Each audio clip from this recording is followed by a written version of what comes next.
అందరికీ నమస్కారం. శ్రీ సంజీవని వాస్తు యూట్యూబ్ ఛానల్ని చూస్తున్న ప్రేక్షకులందరికీ ధన్యవాదాలు. శ్రీ సంజీవని వాస్తు యూట్యూబ్ ఛానల్లో గత కొన్ని రోజులుగా మనం వాస్తుకు సంబంధించిన అంశాలు ఒక్కొక్కటిగా మనం నేర్చుకోవడం జరుగుతుంది. శ్రీ సంజీవని వాస్తు యూట్యూబ్ ఛానల్ని అందరు చూడండి, మీ బంధుమిత్రులకి అందరికీ షేర్ చేయండి.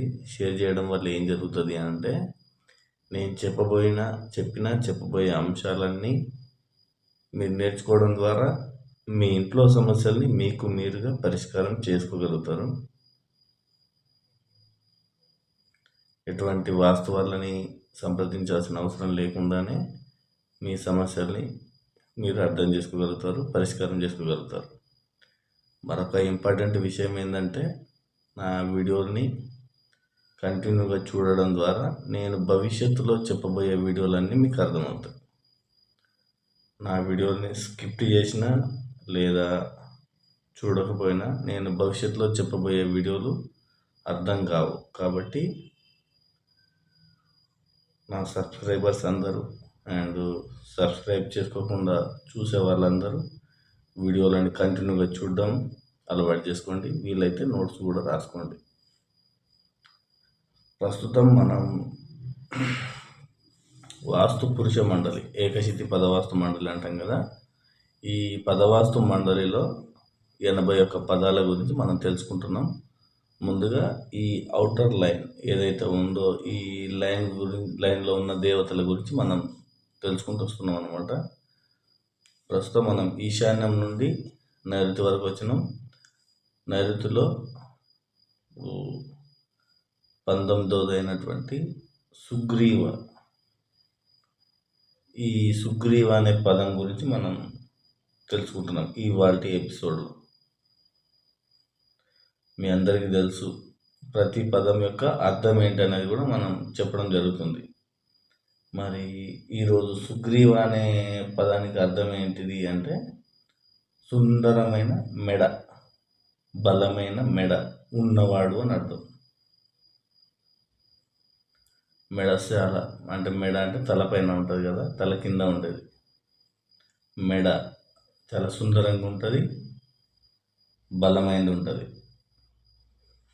మరి ఇలా ఎవరికి ఉంటుంది అని అంటే, హంస.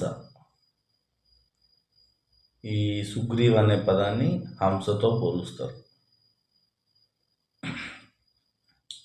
మరి ఈ పదం యొక్క గుణగణాలు ఏంటి అంటే, ఈ హంస ఎలాగైతే పాలు నీరు కలిస్తే నీటిని మాత్రం వదిలేసి కేవలం పాలను మాత్రమే తాగుతుంది. హంస గుణగణం అంటే ఇదే. అంటే హంస ఎలాగైతే పాలు నీరు కలిసినప్పుడు నీటిని వదిలేసి పాలను ఎలాగైతే తాగుతుందో, సుగ్రీవు కూడా మంచి చెడులు కలిసి ఉన్నా కూడా చెడును వదిలేసి కేవలం మంచిని మాత్రమే స్వీకరించగలిగేలా చేస్తారు ఈ దేవత. మరి సుగ్రీవుని ముని అని కూడా పిలుస్తారు. ముని అంటే మెంటల్లీ పవర్ఫుల్. జ్యోతిష్యం కానీ, ఆలోచనలు కానీ, ఫోకస్ చేయడంలో కానీ, కాన్సన్ట్రేషన్ విషయంలో కానీ, ఒక మిత్రుడిగా కానీ, సపోర్ట్ చేసే విషయంలో కానీ, ఒక పిల్లోడికైనా సరే, పెద్దవాళ్ళకైనా సరే, ఏ వ్యక్తికైనా సపోర్టింగ్గా చేసే విషయంలో సుగ్రీవుడు ఉంటాడు అన్నమాట. టెక్నాలజీ విషయంలో కానీ, ఏ పని చేసినా కానీ ఒక్కటనే లేదు, మంచి ఏంటి చెడు ఏంటి, ఏ పని అయినా సరే పూర్తి చేయడంలో ఏ సంకల్పం పెట్టుకున్నా దానిని నెరవేర్చడం ఈ సుగ్రీవ యొక్క విధి. మరి సుగ్రీవ ఒక్కడే అంటే, దవ్వారిక ఏదైతే ఉందో, ఈయన ఏం చెప్పుకున్నాం గత ఎపిసోడ్లో, డోర్ కీపర్, కేర్ టేకర్ అని చెప్పుకున్నాం మనం. ఇప్పుడు డోర్ కీపర్, కేర్ టేకర్ అన్నప్పుడు మనం కాపాడడానికి మనకి ఏదైతే మంచో దాన్ని మాత్రమే మన కుటుంబానికి అందిస్తాడు. ఆ అందించిన దాంట్లో ఈ సుగ్రీవుడు ఏం చేస్తాడు అని అంటే, దాంట్లో ఉన్న మంచి చెడు ఉన్నప్పటికీ ఇంకేదైనా మిగిలితే దాన్ని మొత్తం చెడుని మొత్తం తీసి మంచిని మాత్రం మనకు అందిస్తాడు అనమాట. అర్థమైందా ఫ్రెండ్స్? దువ్వారిక అనేది మన గృహానికి ద్వారపాలకుడు లాగా పనిచేస్తే సుగ్రీవుడు, ఇప్పుడు ద్వారపాలకుడు అంటే మనం మంచి కోరేటోడు. మనం మంచి కోరినప్పుడు ఏమవుతుంది, మనకి ఏదైతే ఫేవరబుల్గా ఉంటుందో, మనకి ఏదైతే కావాలో దాన్ని మాత్రమే సుగ్రీవు అందిస్తాడు. ఈ అందించిన దాంట్లో చెడు ఏమైనా ఉంటే దాన్ని క్లియర్ చేస్తూ దాంట్లో ఇంకా ప్యూర్ మంచిని మనకు పుష్పదంతా అందిస్తాడు అనమాట. ఈ పదం కనుక బాగుంటే మనకు ఒక మంచి గైడెన్స్, ఒక టీచర్, మంచి సలహాలు ఇచ్చేవాళ్ళు దొరుకుతారనమాట మనకి.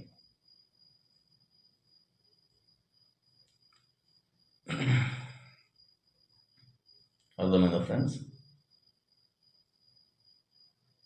ఇప్పుడు ఈ దువ్వారిక అనే పదం మనకి మంచి నిల్వ చేస్తాడు. సుగ్రీవ దానిలో నుంచి ఏం కావాలో మనకు కోరుకున్న విధంగా ఇస్తాడని చెప్పిన కదా. పిల్లలైనా పెద్దవారైనా నిన్నేం చెప్పారో గుర్తుండదు. అలాంటిది మతిమరుపు, కాన్సన్ట్రేషన్, ఫోకస్ అన్నీ కూడా సుగ్రీవ పదం నుండి లభిస్తాయి. బాగా గుర్తుపెట్టుకోండి. పిల్లల మెమొరీ పవర్ కానీ, పెద్దవాళ్ళ మెమొరీ పవర్ కానీ, కాన్సన్ట్రేషన్ కుదరడం లేదన్నా పని చేస్తూ ఉంటే ఏదో అంటారు చూడండి, బెంగెట్టుకోవడం అంటారు, ఏదాని మీద ఫోకస్ చేయలేకపోవడం. అలాంటి వాళ్ళు ఏదన్నా ఉంది అంటే ఈ సుగ్రీవ పదాన్ని ఒకసారి చెక్ చేసుకోండి. అన్నీ కూడా ఇక్కడ నుండే లభిస్తాయి అన్నమాట. ఏదన్నా ప్లానింగ్ చేయాలన్నా లేదా విద్యాభ్యాసం చేయాలన్నా ఈ దువ్వారిక, సుగ్రీవుల ఈ 2 పదాలను వాడుకోవచ్చు. స్కిల్స్ పరమైన ఏ విషయమైనా సరే కానీ ఈ దువ్వారిక, సుగ్రీవ 2 పదాలు మంచివి.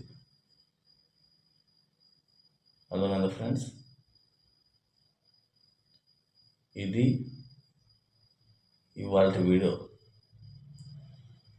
ఇక్కడ ఈ సుగ్రీవ పదంలో కానీ దువ్వారిక పదంలో కానీ ఎటువంటి విరిగిన వస్తువులు కానీ, చిరిగిన వస్తువులు కానీ, మాసిన వస్తువులు కానీ, గుంతలు కానీ, పగిలినవి కానీ ఏ పదాలు కూడా ఉండకూడదండి. కచరా సామాన్లు కూడా అసలు ఉండకూడదు. చాలా నీట్గా పెట్టుకోండి. పిల్లలకు సంబంధించిన స్కిల్స్కి సంబంధించినవి పెట్టుకోండి, చాలా బాగుంటుంది. ఇంకేమైనా దోషాలు ఉంటే కనుక ఈ దువ్వారిక స్థానం నుండి సుగ్రీవ పదం వరకు 2 కలిసేటట్టుగా హంస బొమ్మని